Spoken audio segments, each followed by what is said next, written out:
The baobab tree stood sentinel in the pre-dawn darkness, its massive trunk scarred by centuries of wind and rain, its roots drinking deep from the red earth of Mali. Beneath its ancient canopy, President Ibrahim Traoré sat cross-legged on a woven mat, his weathered hands cupping a calabash of steaming tea. The air carried the scent of wood smoke and the distant sound of morning prayers drifting from the village mosque. "Baba," he whispered to the tree in Bambara, the language of his ancestors, "give me the strength of your roots and the wisdom of your years." The baobab had witnessed the rise and fall of empires, the Mali Empire of Sundiata Keita, the colonial chains of the French, the false promises of independence that brought new masters in expensive suits. Now, as the first light of dawn painted the savannah gold, it would witness something unprecedented. The moment when the colonized would shock their colonizers with the very fruit they had been forced to cultivate. Traoré's advisor, Dr. Aminata Diarra, approached with the quiet reverence of one entering a sacred space. Her steps were measured, her traditional bubu rustling softly against the morning breeze. She had been awake all night, finalizing the calculations that would either liberate their nation or bring the wrath of the Western world upon their heads. "Monsieur le Président," she said, her voice carrying the formal French that had been beaten into their grandparents' generation, then switching to the comfort of their mother tongue, "Nka ban wa, the matter is ready." Traoré opened his eyes, pupils reflecting the amber light of sunrise. At 53, his face bore the lines of a man who had seen too much, the hollow eyes of children with distended bellies while grain ships left their ports bound for Europe, the shame of officials bowing to white men half their age, the bitter taste of sovereignty that existed only on paper. "Tell me again, Aminata," he said, rising to his full height, "what our grandfathers would say about this plan." She smiled, an expression both fierce and sad. "They would say, Bamanankan Korota, Korota, the old ways are not forgotten. They would say we are finally teaching the Tubab that every fruit they've stolen from our soil has been watered with our blood." The numbers were staggering. For 70 years since independence, Mali had exported bananas to Europe and North America, sweet, perfect crescents that graced Western breakfast tables while Malian children went hungry. The banana plantations, owned by multinational corporations with headquarters in Paris, London, and New York, had generated billions in revenue. Yet the workers who tended these plants earned less in a year than a Western office worker spent on coffee. But Traoré's plan would change everything. $150 million, he said, savoring each syllable. "That is what we will demand.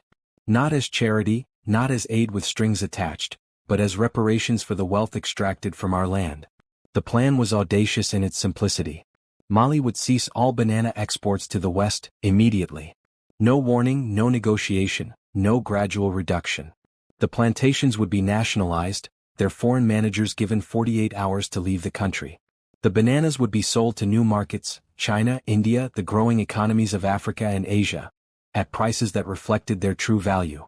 But the real shock would be the bill presented to the IMF, USAID, and the European Union. $150 million in reparations for 70 years of exploitation. The amount was carefully calculated, not so large as to be dismissed as impossible, but significant enough to send shockwaves through the international financial system.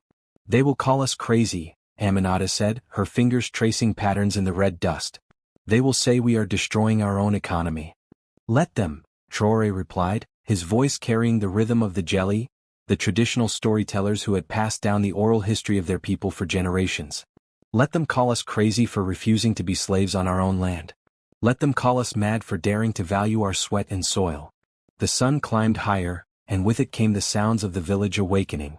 Children's laughter mixed with the blowing of cattle, the rhythmic pounding of millet in wooden mortars, the call and response of women singing as they walked to draw water from the well.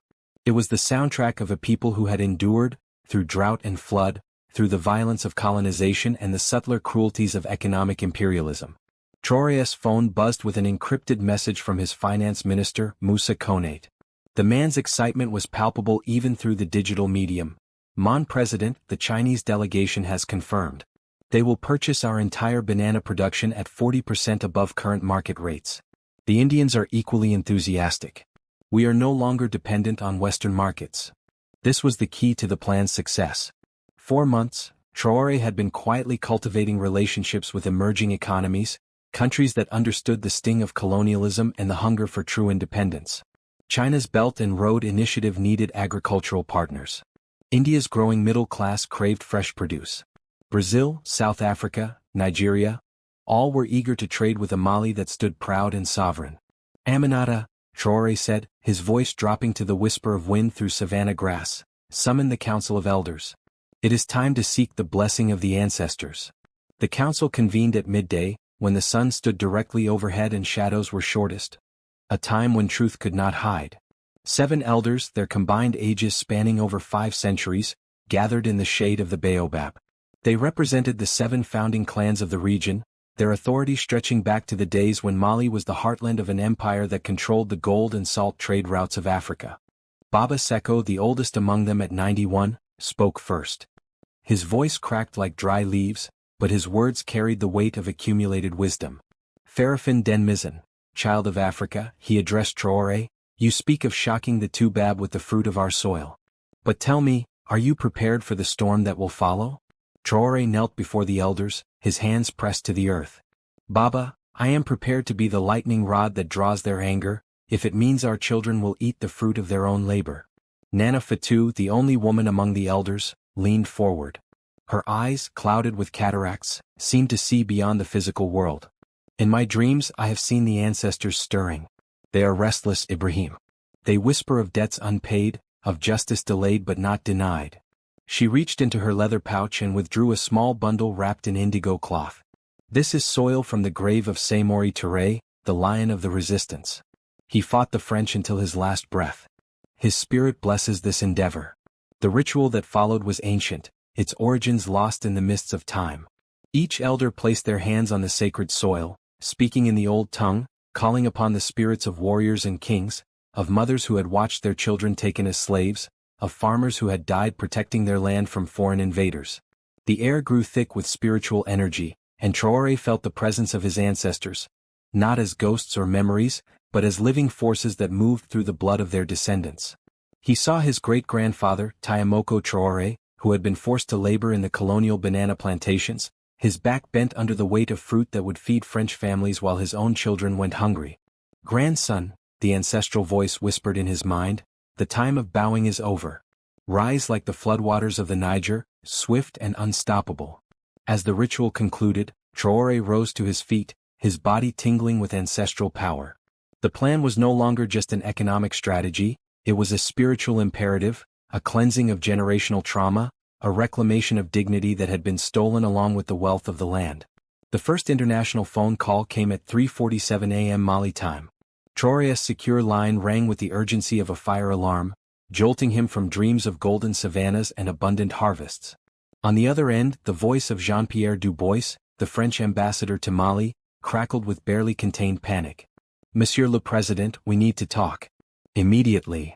Traoré smiled in the darkness of his bedroom, his wife Mariama stirring beside him. The shock waves were beginning. Monsieur l'Ambassadeur, it is very early. Perhaps we should. The plantations, Ibrahim. Our sources tell us you've seized the plantations. Do you have any idea what you've done? The French always revealed their true nature when threatened. The diplomatic niceties, the pretense of equal partnership. All of it evaporated the moment their profits were endangered. Dubois had addressed him by his first name, a breach of protocol that would have meant nothing to a Western leader but everything to an African one. It was the tone a master used with a slave. Monsieur l'Ambassadeur, Traoré replied, his voice carrying the patient authority of a teacher correcting a slow student, I have reclaimed the sovereign territory of Mali. Perhaps you have forgotten, but colonialism officially ended in 1960.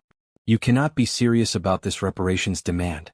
$150 million? The EU will never. The EU will do what it must just as we are doing what we must. Good morning, Monsieur l'Ambassadeur. Traoré ended the call and lay back on his pillow, listening to the pre-dawn sounds of Bamako stirring to life. Somewhere in the distance, the muezzin called the faithful to prayer, his voice carrying across the sleeping city like a blessing.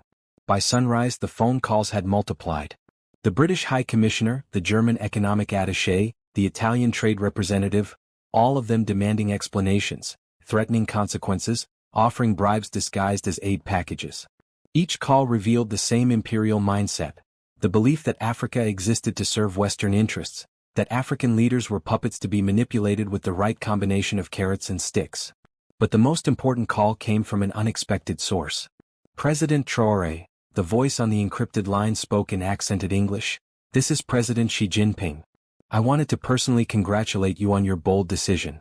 Traoré's French-educated background had taught him to revere Western leaders, but speaking with the Chinese president felt different. There was respect in Xi's voice, the acknowledgement of one sovereign leader addressing another. "President Xi, I am honored by your call. China has not forgotten its own struggles against foreign exploitation. We see in your actions the same spirit that drove our own liberation. The banana trade agreement we discussed will be honored, and I want you to know that China stands ready to support Mali in other ways as well." The conversation lasted 20 minutes, and when it ended, Traoré felt a shift in the global power dynamics. The era of Western monopoly on African resources was ending. New partnerships were emerging, built on mutual respect rather than colonial nostalgia. Dr. Aminata Diarra arrived at the presidential palace as the sun reached its zenith, her arms full of reports and her face glowing with fierce satisfaction. The nationalization of the plantations had proceeded without violence. The foreign managers had left on schedule, their faces pale with shock and outrage. The Malian workers had taken control of their own labor for the first time in generations. "Monsieur le Président, you should see the plantation workers today," she said, her voice thick with emotion. "They are singing the old songs, the work songs their grandfathers sang in the fields. But now they sing them as free men and women." The reports she brought painted a picture of a nation awakening. Social media across Mali buzzed with support for the president's decision. #BananaShock was trending globally, with messages of solidarity pouring in from across the African continent and the global south. In Nigeria, students marched in support of Malian sovereignty. In Ghana, politicians called for similar action against foreign-owned mines. In South Africa, activists praised Mali's courage in standing up to economic imperialism. But the Western response was swift and predictable. The IMF released a statement condemning Mali's destabilizing actions and hinting at sanctions. The EU threatened to review all aid packages. The United States, through its State Department, warned of serious consequences for what it termed the illegal seizure of international assets. Traoré read each threat with the detached interest of a meteorologist tracking a storm. He had expected this reaction. The colonizers had always responded to African independence with violence, economic if not military. But this time was different. This time Africa was not alone. The afternoon brought a visitor who embodied the changing dynamics of global power. Thomas Sankara Jr., son of the legendary Burkinabe revolutionary, arrived at the palace with a delegation of young African leaders. His presence was symbolic, the spiritual heir to the man who had dared to challenge French neocolonialism in the 1980s, carrying on his father's unfinished work. "President Traoré," Sankara said, his voice carrying the same revolutionary fervor that had made his father a legend, "you have done what my father dreamed of doing. You have shown that Africa can say no to its oppressors and survive." The meeting that followed was unlike any diplomatic gathering in the palace's history.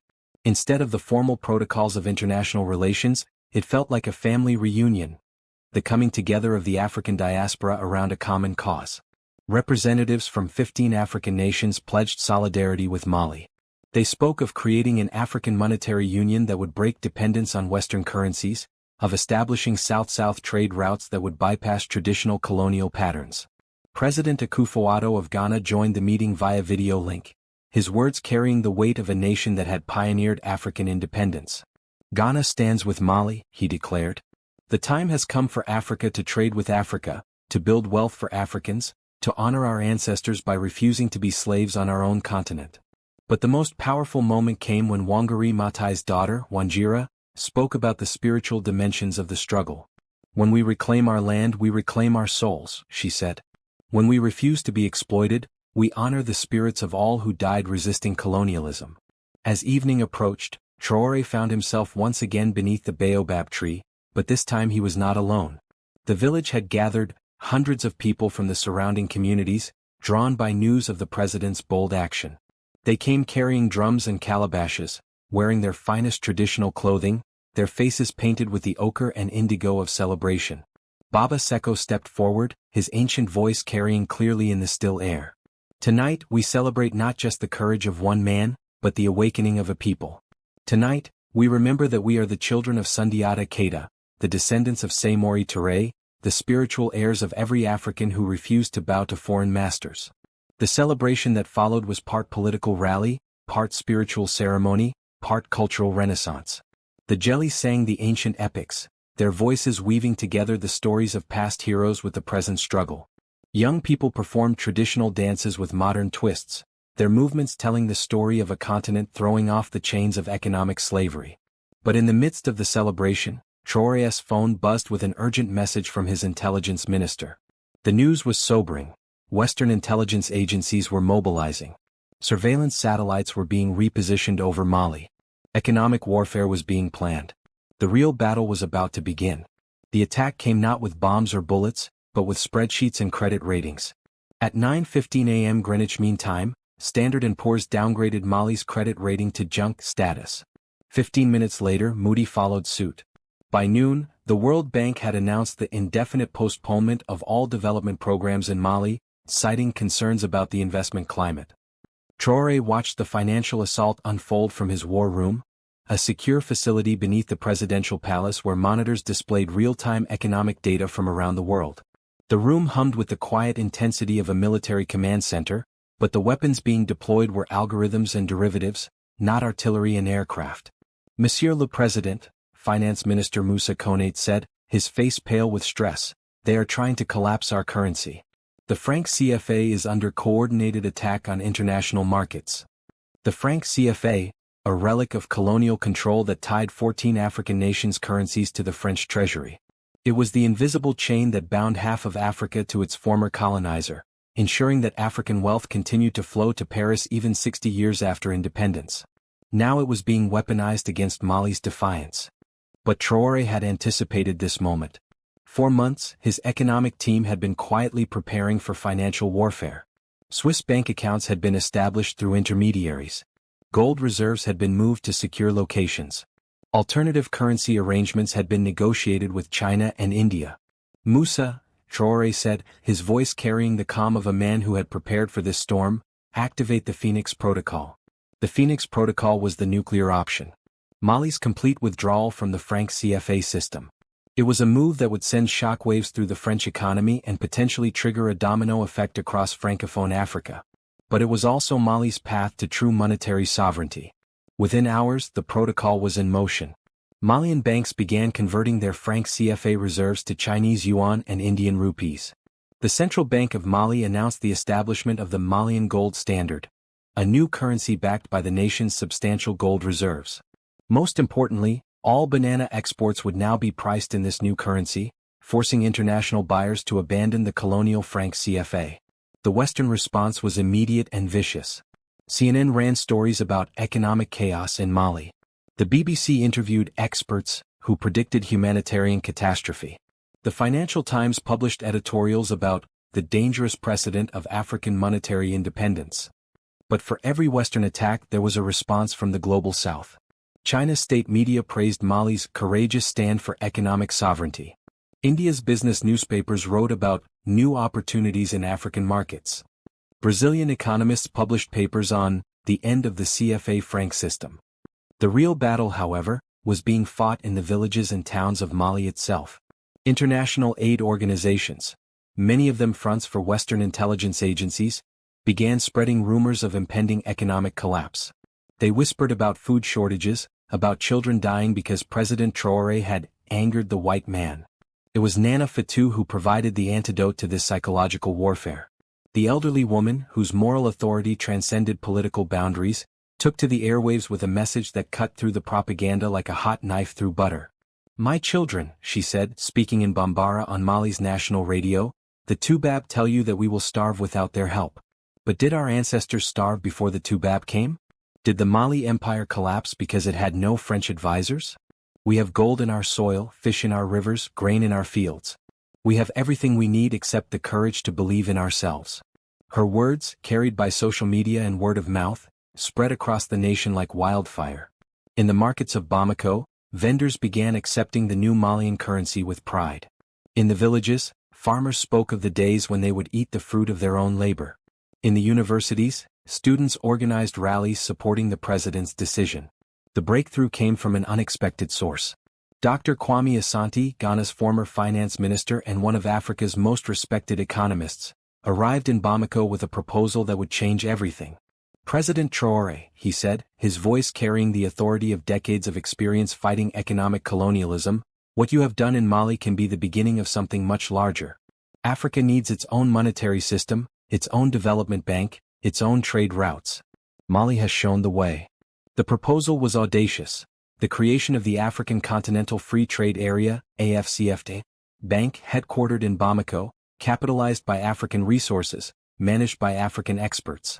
It would provide an alternative to the World Bank and IMF, offering development loans without the structural adjustment programs that had devastated African economies for decades.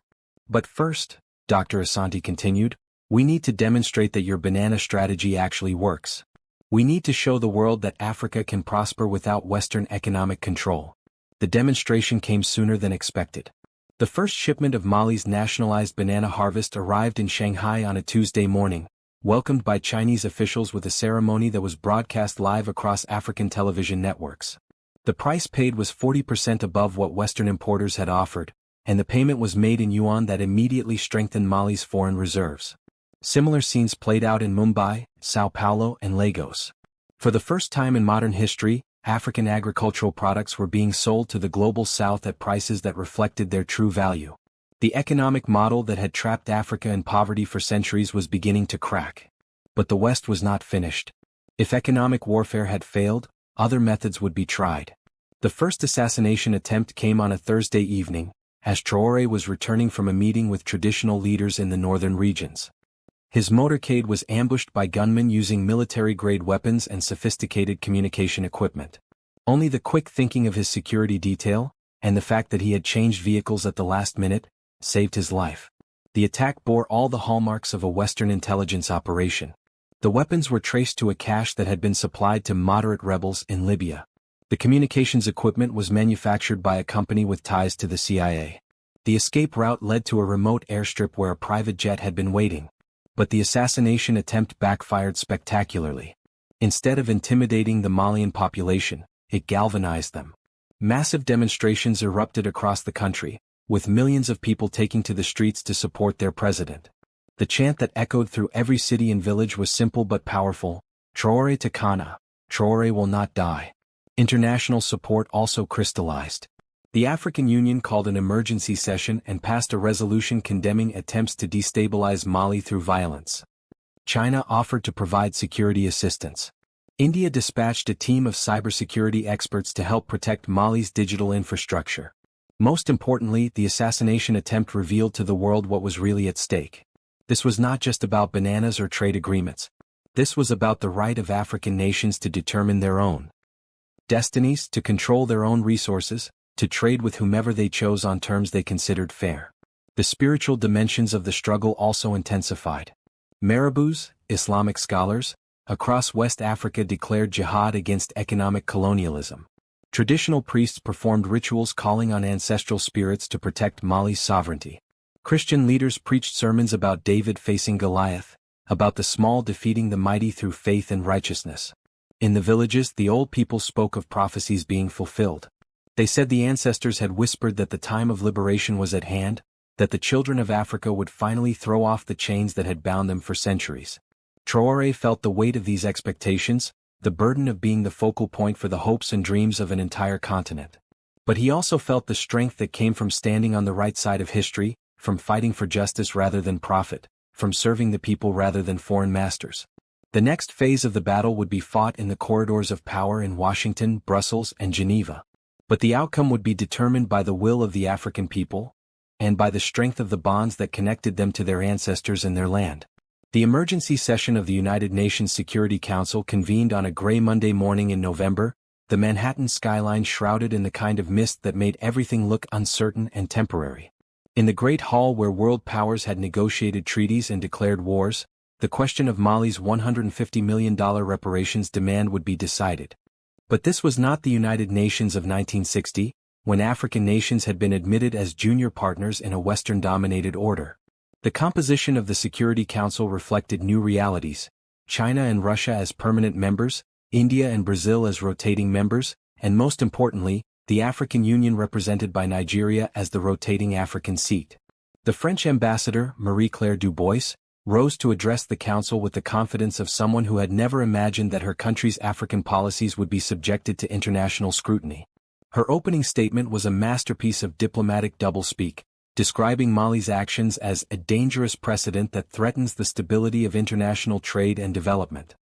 But when she spoke of the illegal seizure of international assets, the Nigerian ambassador, Dr. Ngozi Okafor, interrupted with a question that cut to the heart of the matter. "Madame la Representante," Dr. Okafor said, her voice carrying the precise diction of someone who had studied international law at Oxford but had never forgotten her roots in the Niger Delta. "Could you clarify what you mean by international assets? Are you referring to Malian soil, Malian water, and Malian labor? Because last time I checked, these were sovereign national resources." The exchange that followed was unlike anything the Security Council had witnessed in decades. For the first time, African voices were not pleading for assistance or apologizing for their actions. Instead, they were demanding accountability, challenging the fundamental assumptions of the post-colonial economic order. Ambassador Li Wei of China spoke next, his words measured but devastating in their implications. "China has experienced the bitter taste of foreign economic control," he said. "We understand Mali's desire for true sovereignty. The question before this council is not whether Mali has the right to control its own resources, but whether the international community will respect that right." The Russian ambassador, Sergei Volkov, was more direct. "Russia has reviewed the documentation provided by Mali regarding the economic exploitation of its banana industry. The figures are shocking. Over 70 years, Mali has exported $12 billion worth of bananas to Western markets while receiving less than $800 million in payment to local workers and government revenues. If this is not exploitation, what is?" The American Secretary of State, Antony Blinken, attempted to steer the conversation back to familiar ground. "The United States is deeply concerned about the precedent this sets," he said.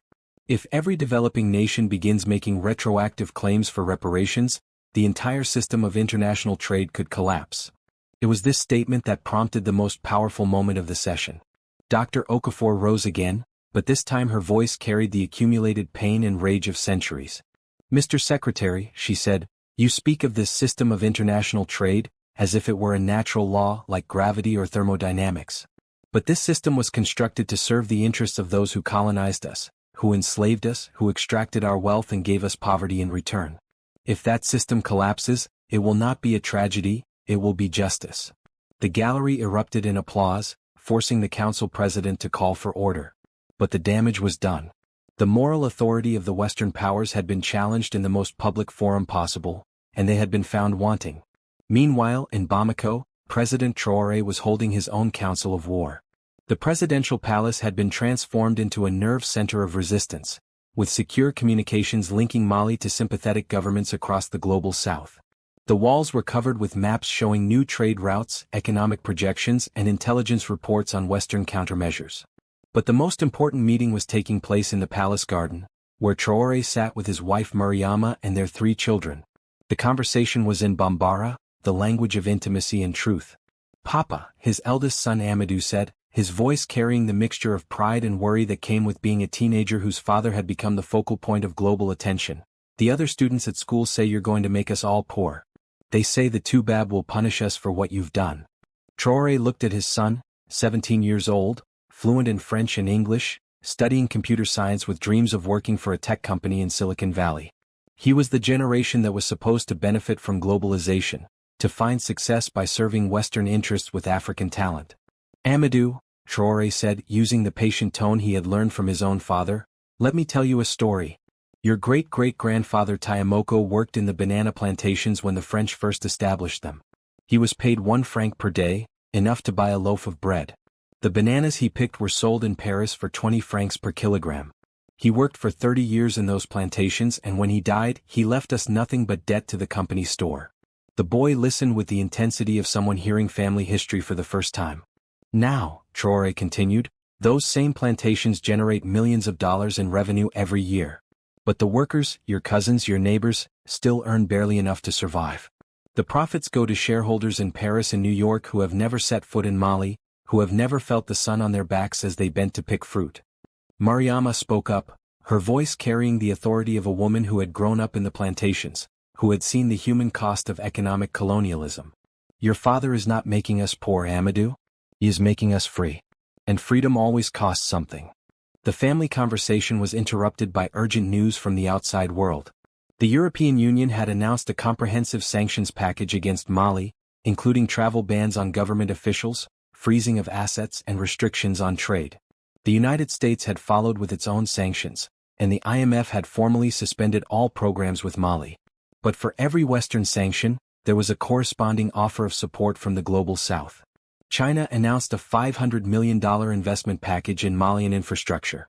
India offered a $200 million credit line for agricultural development. Brazil pledged to purchase Mali's entire cotton harvest at premium prices.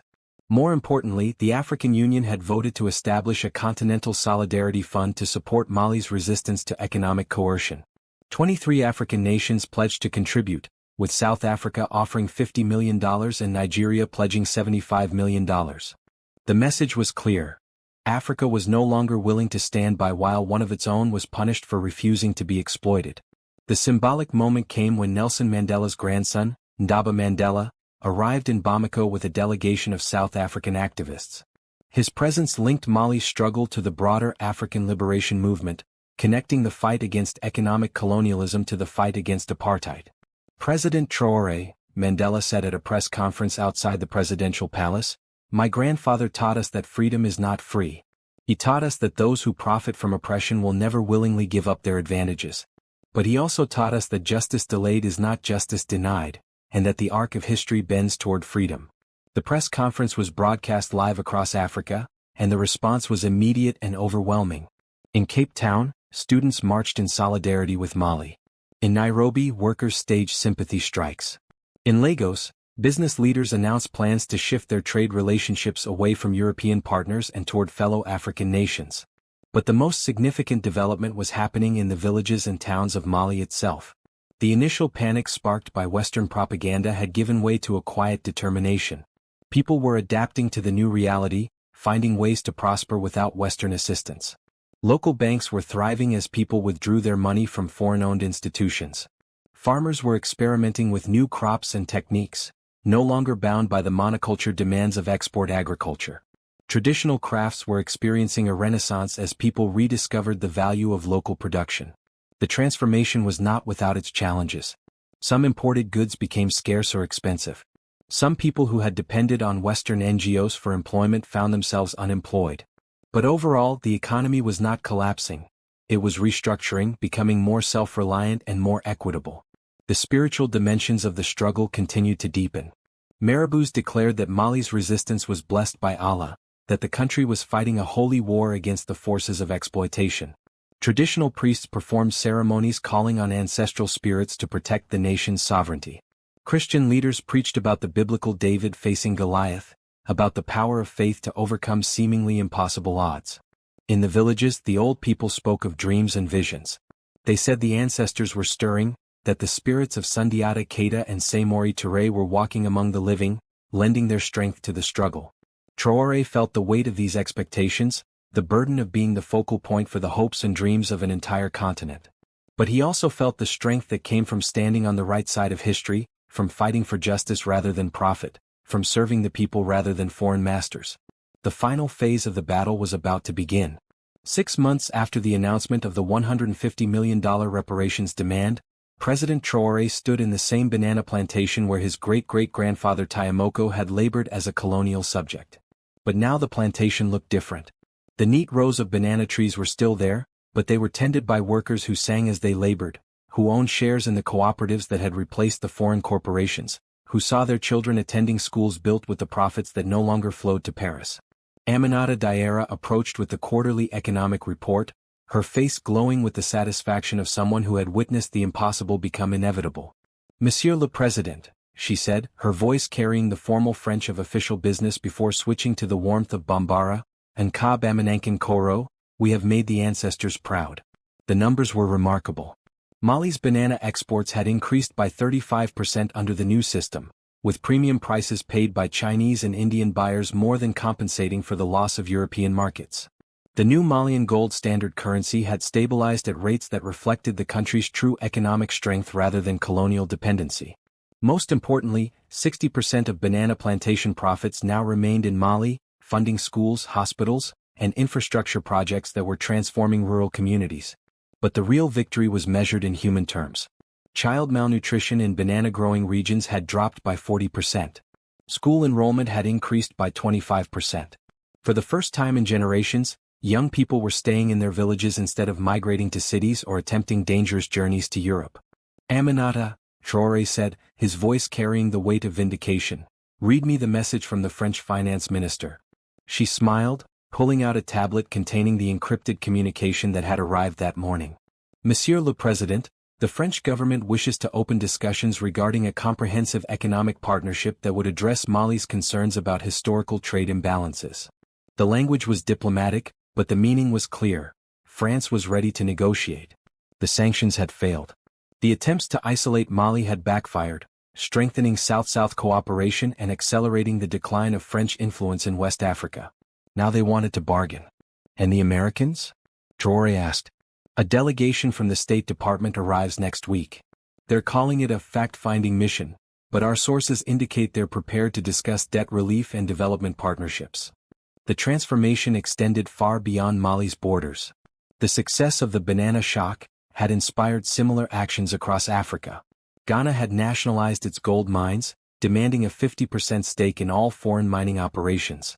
Nigeria had established a sovereign wealth fund. For oil revenues, breaking free from the corrupt arrangements that had enriched Western oil companies for decades. The Democratic Republic of Congo had formed a cartel with other cobalt-producing nations, demanding fair prices for the mineral that powered the world's smartphones and electric cars. The Africa Continental Free Trade Area AfCFTA, the bank, headquartered in Bamako as Dr. Asante had proposed, was now operational with a capital base of $50 billion contributed by African nations. Its first loans had gone to infrastructure projects that connected African markets to each other rather than to European ports. A rail line linking the copper mines of Zambia to the ports of Tanzania, a fiber optic network spanning the Sahel region, solar energy projects that would make Africa a net exporter of clean electricity. But the most significant change was psychological. Across the continent, Africans were walking taller, speaking with more confidence, demanding respect rather than charity. The old colonial mentality that had persisted decades after independence was finally being shed. The celebration of Mali's economic independence was held on Sundiata Day, commemorating the founder of the Mali Empire. The festivities began before dawn with traditional prayers and rituals, honoring the ancestors who had resisted foreign domination for centuries. As the sun rose over the Niger River, thousands of people gathered in the central square of Bamako, their voices joining in the ancient songs of triumph. Baba Seko, now 92 and walking with a carved staff that had belonged to his great-grandfather, addressed the crowd in a voice that carried despite his age. Den Misenyu, children, he began, today we celebrate not just the courage of one leader, but the awakening of an entire people. Today we prove that the blood of Sundiata still flows in our veins. The crowd responded with the traditional call-and response that had united Malians for generations. Sundiata. Keita. Mali ka Fiza. Mali is beautiful. Mali ka Fiza. But the most powerful moment came when a group of plantation workers took the stage. These were the men and women who had labored in the banana fields for decades, who had seen their children go hungry while their fruit fed European families. Now they wore the bright cloth of celebration, their faces shining with dignity reclaimed. Seydou Traoré, a plantation worker who shared the president's family name but no blood relation, spoke for his colleagues. Farafin Den Misenyu, children of Africa. We have picked our last banana for the Tubab. From now on, we pick fruit for our own children, we build wealth for our own communities, we honor our ancestors by refusing to be slaves on our own land.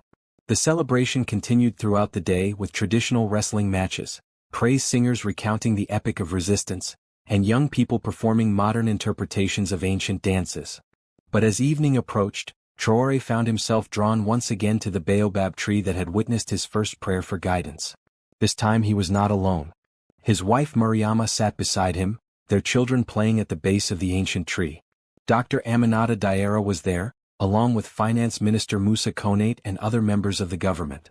But most importantly, the village elders had gathered, their presence lending spiritual weight to the moment. Nana Fatou, her eyes still clouded with age but her voice strong, spoke the words that everyone felt but few could articulate. Bamanankan Koroti Ban, the old ways are not finished. What you have done, Ibrahim, is not new. It is the continuation of a struggle that began when the first foreign ship reached our shores. You have shown that we can say no to our oppressors and not only survive but thrive. The old woman reached into her leather pouch and withdrew a small object wrapped in white cloth. This is a cowrie shell from the grave of Queen Zinga of Angola, who fought the Portuguese for 30 years. She never surrendered, never bowed, never accepted that Africans were meant to be slaves. Her spirit blesses this victory. As the shell was passed from hand to hand, each person feeling its smooth surface worn by centuries of reverence, Traoré reflected on the journey that had brought them to this moment. The economic data was impressive. Mali's GDP had grown by 12% in the past 6 months, unemployment had dropped to its lowest level in decades, and foreign reserves had increased by 300%. But the real victory was intangible: the restoration of dignity, the recovery of agency, the return of hope. His phone buzzed with a message from President Macron of France, requesting a personal meeting to discuss a new partnership based on mutual respect and shared prosperity. Similar messages had arrived from the leaders of Germany, Italy, and the United Kingdom. The tone was different now, not the condescending paternalism of the colonial era, but the careful politeness of equals negotiating from positions of strength. But the most significant message came from an unexpected source: a group of young African economists and entrepreneurs who had been inspired by Mali's example to establish the New Africa Initiative. Their manifesto, signed by over 10,000 young professionals across the continent, was simple but revolutionary. We, the children of Africa, reject the narrative of perpetual dependency. We refuse to be hewers of wood and drawers of water for foreign masters. We commit ourselves to building an Africa that trades with the world as an equal, that controls its own resources, that honors its ancestors by refusing to be exploited. The document was spreading across social media with the speed of wildfire, translated into dozens of languages, shared by millions of young Africans who had found their voice in Mali's example. Universities across the continent were adding courses on economic sovereignty and post-colonial development. Business schools were teaching case studies on the Mali model of resource nationalism. But perhaps the most profound change was in the villages and towns where ordinary people were discovering their own power. Farmers were forming cooperatives to process their own crops instead of selling raw materials to foreign companies. Artisans were creating online platforms to sell their crafts directly to global markets. Students were choosing to study in African universities rather than seeking education in the West. The ripple effects extended beyond Africa. In Latin America, indigenous communities were citing Mali's example as they fought against mining companies. In Asia, small nations were demanding fairer terms for their natural resources. In the Caribbean, island nations were exploring alternatives to economic dependency on former colonial powers. The Western response had evolved from outrage to resignation to grudging acceptance. The old model of extractive economics, where the global South provided raw materials and the global North provided finished goods, was breaking down. New partnerships were emerging based on mutual benefit rather than exploitation. Jean-Pierre Dubois, the French ambassador who had made that first panicked phone call, requested a private meeting with President Traoré. The conversation, held in the diplomatic lounge of the presidential palace, was awkward but necessary. "Monsieur le Président," Dubois began, his voice lacking the arrogance that had characterized their previous interactions, "I want to apologize for the tone of our early communications. France is ready to discuss a new relationship with Mali, one based on equality and mutual respect." Traoré studied the ambassador's face, seeing the recognition of a new reality. France's economy was suffering from the loss of cheap African resources. French companies were struggling to compete with Chinese and Indian firms that offered better terms to African partners. The franc CFA system was collapsing as more African nations followed Mali's example and established their own currencies. "Monsieur l'ambassadeur," Traoré replied, "France is welcome to compete for Mali's business, as an equal partner, not as a colonial master. We will trade with whoever offers the best terms for our people." The meeting ended with a handshake, but both men understood that the relationship between France and Mali had been permanently altered.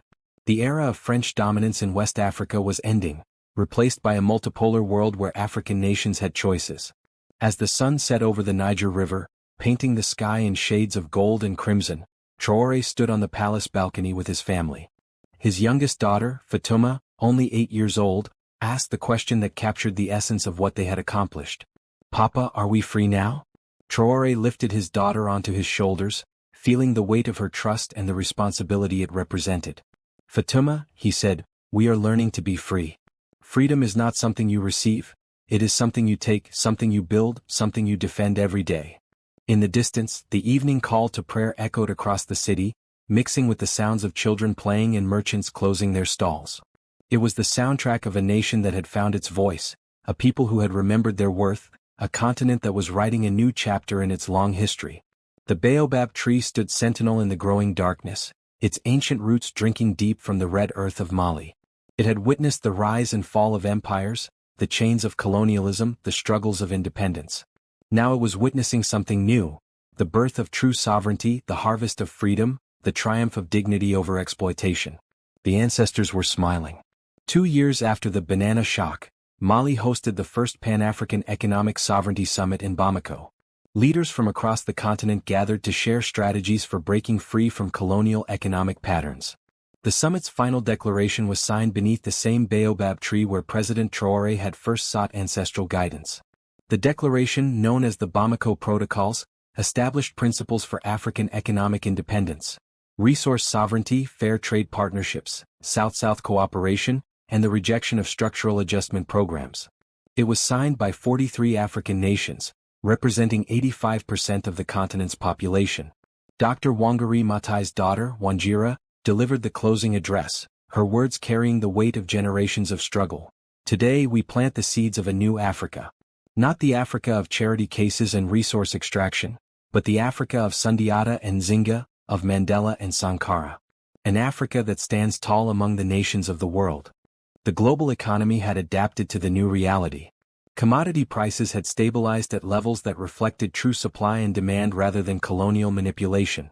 Development aid had been largely replaced by trade partnerships. The old paternalistic relationships between North and South were giving way to more equitable arrangements. But perhaps the most significant change was in the hearts and minds of African people. A generation of young Africans was growing up with a different understanding of their place in the world. They saw themselves not as victims of history but as authors of their own destiny. They walked with the confidence of people who knew their worth, who remembered their heritage, who believed in their future. President Traoré, now in his 3rd year of office, continued to govern with the wisdom of the ancestors and the pragmatism of a modern leader.